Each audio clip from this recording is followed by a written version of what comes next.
El segundo bloque temático que tiene este trabajo práctico número 0 tiene que ver con lo que es el manejo de familias generalizadas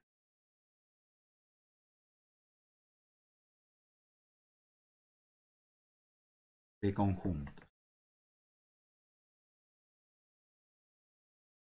Uno normalmente está acostumbrado a, por ejemplo, a hacer operaciones entre conjuntos. Piensen, por ejemplo, la unión. Toman dos conjuntos y la unión está caracterizada por cierta definición. Pero está acostumbrado a hacerlo con dos conjuntos y sin embargo tampoco nos cuesta mucho pensar lo que sería una unión de tres conjuntos. Simplemente como tomo dos de ellos hago la unión y al resultado lo uno con el tercero. Pero el objetivo de ahora, y porque nos vamos a topar varias veces en la materia, es generar notación que nos permita considerar al mismo tiempo una familia de conjuntos que tenga no solo dos conjuntos o tres o cinco o una cantidad finita de conjuntos, sino también una cantidad infinita de conjuntos. Porque muchas veces nos vamos a topar y con práctica uno no llega a hacerse tanto problema. Nos vamos a topar con la necesidad de manipular con muchos conjuntos al mismo tiempo. Y eso es justamente el objetivo de esta sección que vamos a ver ahora y que ustedes van a practicar en el trabajo práctico número 0. Supongamos que yo tenga dos conjuntos, digamos un conjunto A sub 1 y un conjunto A sub 2, ambos que sean subconjuntos de un conjunto universal. Todos sabemos lo que quiere decir la unión entre A sub 1 y A sub 2. Yo a esto lo podría hacer una analogía con qué quiere decir sumar. Por ejemplo, si A1 y A2 son dos números, sumar A1 y A2 creo que a todo el mundo le suena conocido. Suma con J desde 1 hasta 2 de A sub J. ¿Qué se supone que tengo definidos para J igual a 1 y para J igual a 2?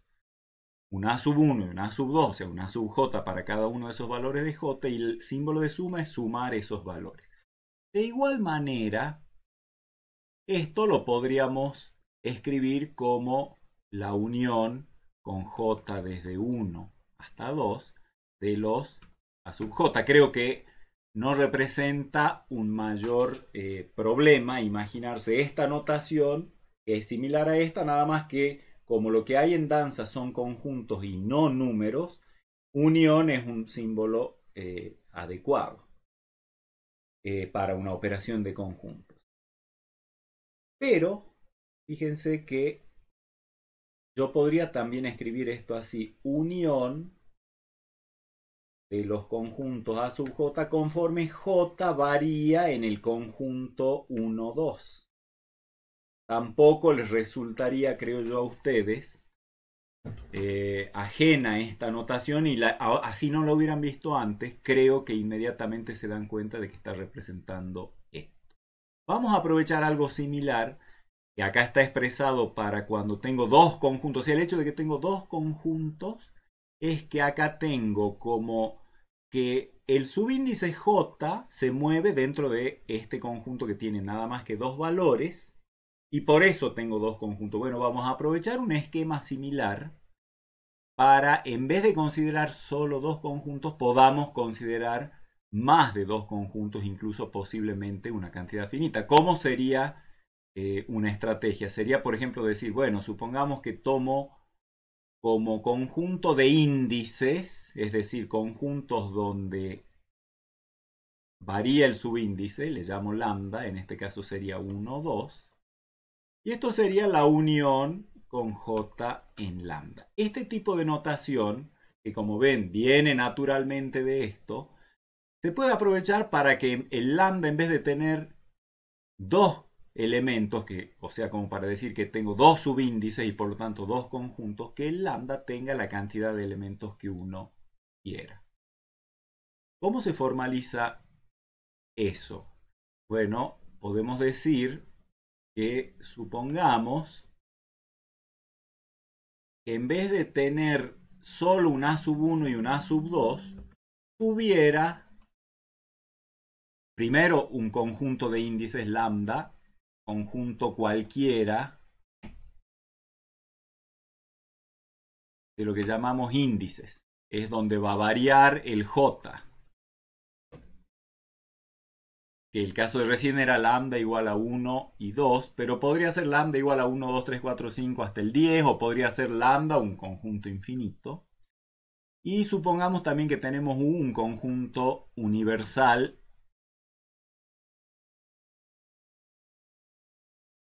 entonces una familia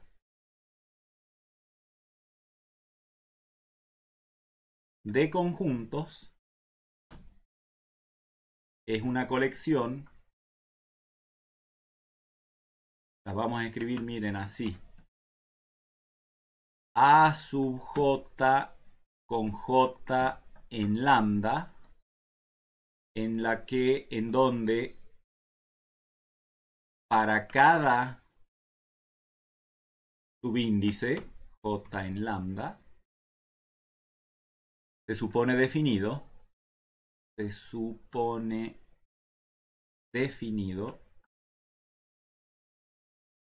un conjunto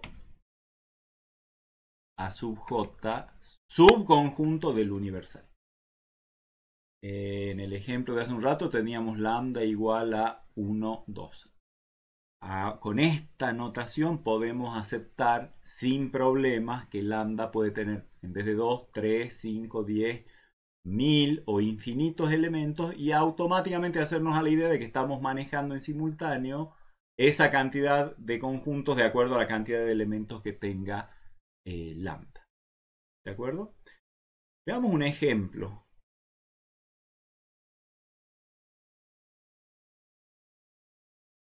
A este ejemplo lo vamos a tener, digamos, a mano para otros ejemplos posteriores.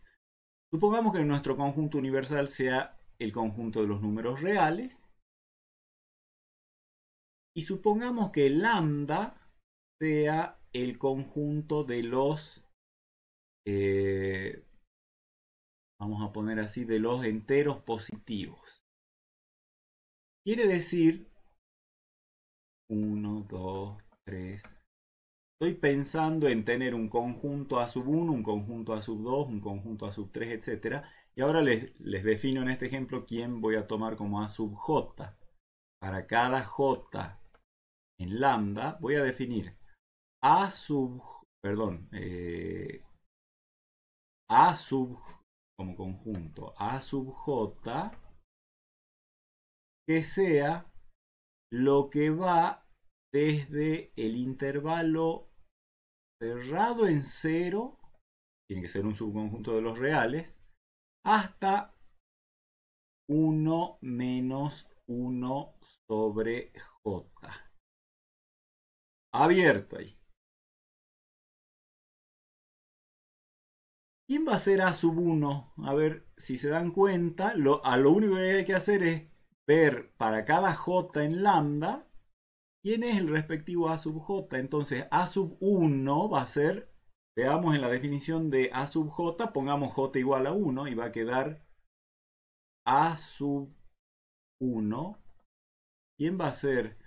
Desde el 0 hasta, ¿quién?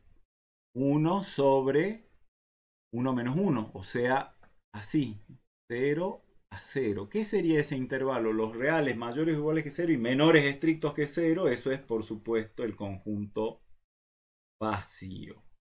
¿Quién sería A sub 2?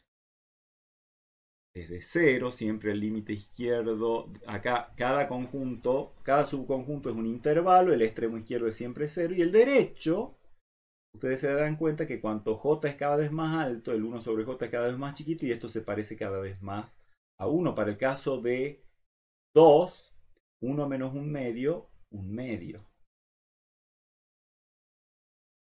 Y bueno, A sub 3, voy a escribir acá, A sub 3 sería 0 1 menos 1/3, o sea, 2/3. Fíjense entonces cómo con esta estructura yo he definido en este caso una serie de intervalos que se van conteniendo uno en otro. El vacío está contenido en este está contenido en este, y es fácil ver que el A sub j está contenido en el A sub j más 1. Pasa porque esa es la definición, no siempre tiene que ir pasando que cada A sub j esté contenido en el que le sigue. No, eso no pasa en este ejemplo nada más. Entonces, fíjense cómo con este formalismo yo soy capaz de en pocas palabras, definir una familia grande de conjuntos. Entonces, en ese ejemplo tendría, por ejemplo, la familia de todos los A sub j, conforme j está en la familia de índices, representa el conjunto formado por todos los conjuntos definidos de esta manera. Todos estos son subconjuntos del conjunto universal. Entonces, una familia de conjuntos es un conjunto de conjuntos. ¿Qué se puede hacer con una familia de conjuntos? Hagan por un ratito de cuenta que en la familia hay nada más que dos conjuntos. Ustedes los pueden unir, los pueden hacer la intersección y demás. Esas operaciones son extensibles a cuando uno tiene, como decíamos hace un rato, más de dos conjuntos. Y lo hacemos de la siguiente manera, que van a ver fácilmente que es efectivamente una generalización de la idea, por ejemplo, de la unión.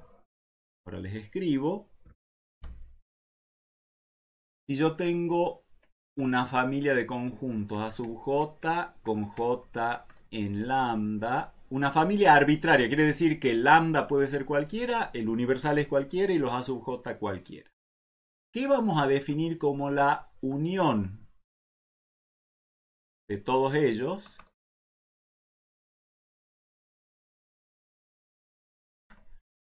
Lo vamos a simbolizar así, usando ese símbolo parecido al que vimos recién, unión con j en lambda de los A sub j. No importa, digamos, la notación, lo que más importa es el concepto. ¿Qué hay en una unión de dos conjuntos? Todos aquellos elementos del universal que están en al menos uno de los conjuntos. Bueno, esa es la misma definición. La unión de toda esta cantidad de conjuntos de esta familia va a ser todos los elementos del universal tales que están en al menos uno de ellos. ¿Y eso cómo lo decimos? Existe un j subíndice tal que x pertenece a A sub j. Esto dice exactamente en la unión de un montón de conjuntos, poner los que están en al menos uno de ellos. ¿Y qué va a ser la intersección de todos ellos?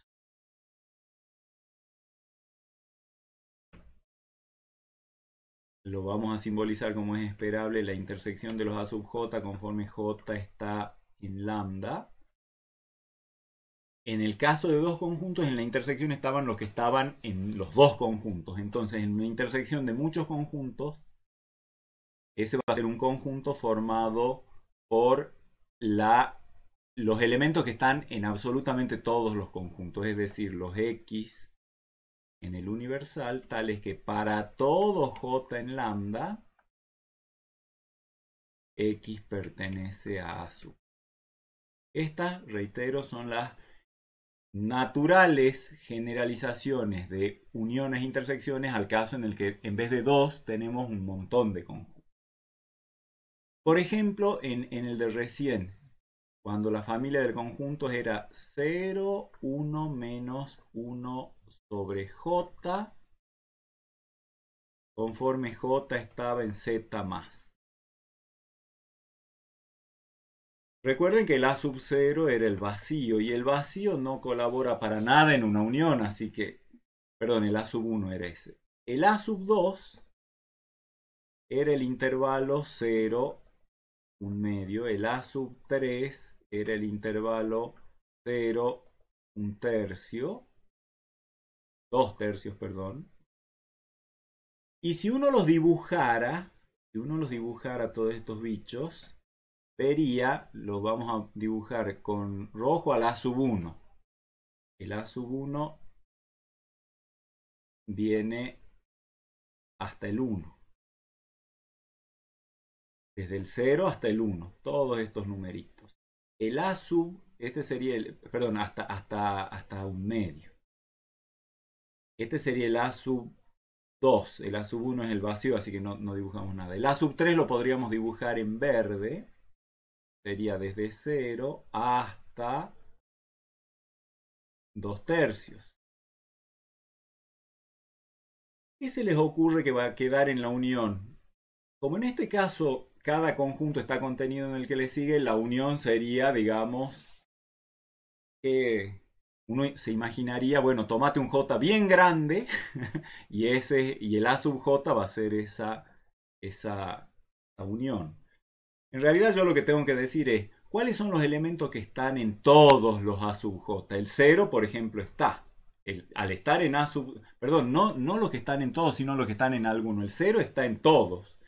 El 1 medio no está en todos porque no está en A sub 1, pero está en A sub 2, está en A sub 3, etc. El 2 tercios no está en A sub 2, pero está en A sub 3, va a estar en A sub 4 y así sucesivamente. ¿Quién va a ser la unión? ¿Cuáles van a ser los elementos? Obviamente todos los A sub J están contenidos en el intervalo 0, 1, así que la unión de todos ellos no se va a escapar del intervalo 0, 1, pero bueno, resulta que la unión de los A sub J conforme J está en lambda es precisamente igual al intervalo 0, 1. ¿Y qué ponemos acá? ¿Abierto o cerrado?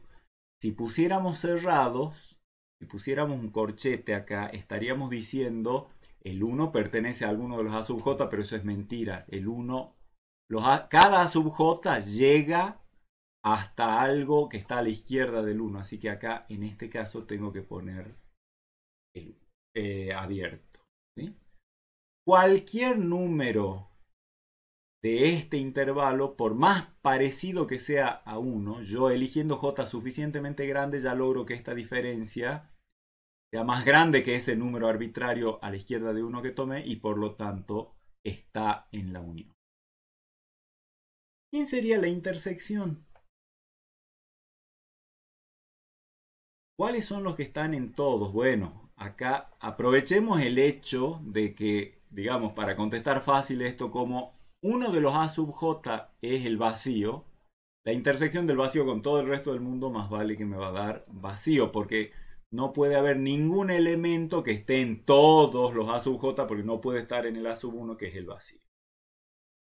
Pero cambiemos un poquito el ejemplo y pensemos, ¿qué pasaría si en vez de pensar en la unión de todos los A sub J conforme J está en Z más, pusiera unión, haciendo abuso de notación, pero ustedes lo van a entender, con J desde 2 hasta infinito? O sea, esto sería como si lo quisiera pensar así, como en escribirlo por extensión, sería A sub 2, intersección A sub 3, intersección A sub 4. En ese caso, fíjense que ¿cuáles son los elementos del universal, o sea, los números reales que están en absolutamente todos desde A sub 2 en adelante? Y bueno, todos los números que están entre 0 y un medio están en A sub 3 y están en A sub 4 y están en A sub 5. Así que esa intersección, si ustedes la piensan bien, es el intervalo 0, un medio. Por el hecho también de que el A sub 2 está contenido en todos los otros. ¿De acuerdo? Pero bueno, estos son las definiciones generales de lo que es una unión y una intersección generalizadas. Se cumplen un montón de leyes interesantes que sabemos que se cumplen para los conjuntos, para las cantidades finitas de conjuntos. Concretamente, y a modo de ejemplo, uno sabe que cuando hace una unión de dos conjuntos y toma complemento, eso equivale a la intersección de los complementos. Bueno, resulta que eso vale también para uniones generalizadas. Si yo hago una unión de cualquier cantidad de conjuntos, o sea, hago una unión generalizada de conjuntos y tomo complemento, eso es igual a la intersección de los complementos individuales de los A sub j conforme j está en lambda. Lo que vale para 2, esta ley de De Morgan generalizada que ustedes van a tener que demostrar, en realidad vale para cualquier cantidad de conjuntos. La demostración es fácil. No pierdan de vista que yo acá tengo dos conjuntos, tengo el complemento de un conjunto, ya siempre el complemento de un conjunto es todos los elementos del universal que no están en el conjunto. Y demostrar una igualdad entre dos conjuntos es por cualquiera de las técnicas que sabemos que hay para demostrar igualdad de conjuntos. Puede ser la doble contención. Por ejemplo, si yo quisiera demostrar esto por doble contención, podría decir, si X pertenece a el complemento de esa unión, entonces al X estar en el complemento de un conjunto quiere decir que el XS no está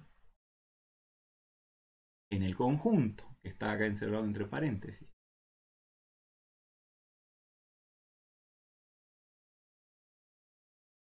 Pero acá tengo la definición de lo que quiere decir estar en la unión, por lo tanto su negación va a ser la definición de lo que es no estar en la unión. Hay que anotar la negación de esto. Si estar en la unión era estar en alguno, la negación de eso es no estar en ninguno. O sea,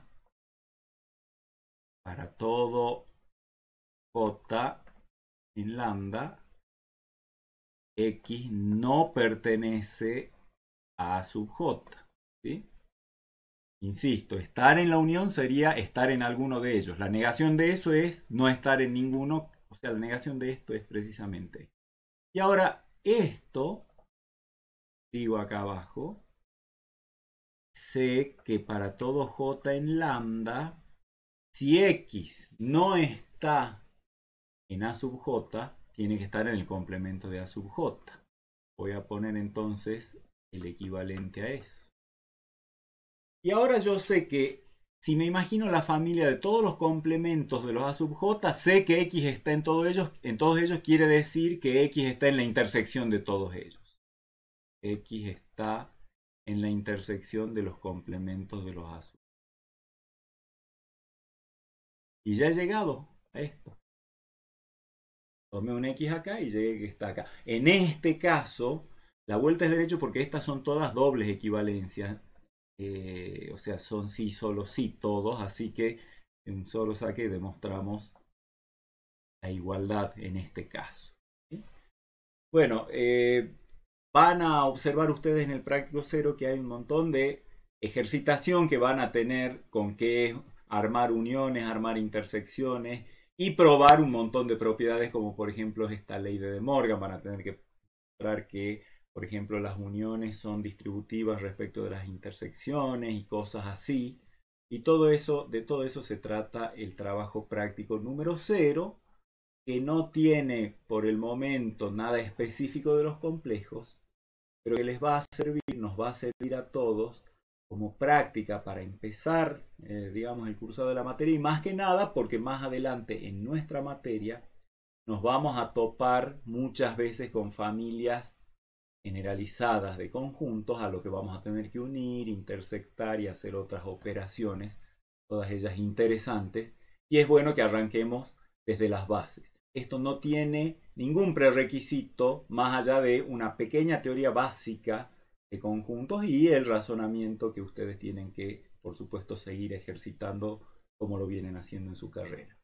La clase que viene ya vamos a empezar específicamente con el tema de la materia que son los números complejos, pero ustedes van a tratar de ir, digamos, resolviendo el práctico cero y de no perder el ritmo con las clases teóricas y los prácticos que vayan viniendo en los sucesivos. Así que nos estamos viendo en la próxima clase.